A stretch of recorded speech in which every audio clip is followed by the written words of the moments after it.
तुकाराम महाराज म्हणतात की तुम्ही सतत आपल्या जीवनामध्ये राम नाम घ्या, ईश्वराचं नाव घ्या. आणि त्याच्यामुळं काय होतं बघा तुम्ही, तुका और मिठाई क्या करू रे, तुका और मिठाई क्या करू रे, पाले विकार पिंड, राम कहावे सो भली रुखी, माखन खीर खांड.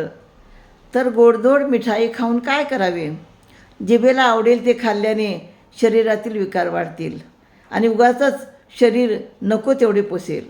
म्हणजे तुम्ही बघा, कधी कधी आपण काय करतो की खूप आपल्याला गोड आवडतं आणि म्हणून ते खातो. आणि असे गोडधोड किंवा तिखट अशा वस्तू जर आपण खाल्ल्या तर त्यामुळं काय होतं, आपल्या शरीरामध्ये विकार वाढतात. आणि असं शरीर आपल्याला तयार करून काय उपयोग आहे. तोंडाने किती गोड खाल्ले तरी मन गोड होणार नाही. म्हणजे बघा तुम्ही, आपण आपल्या तोंडाने किती जरी गोड खाल्ले तर मन गोड होतं का? नाही होत.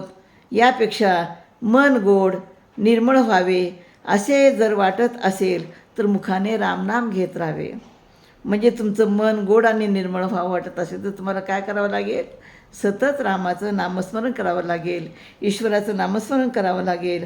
रामनाम घेऊन भाकरीचे तुकडे जरी खाल्ले तरी ते दूध, लोणी, तूप, साखर खाल्ल्यासारखेच आहे.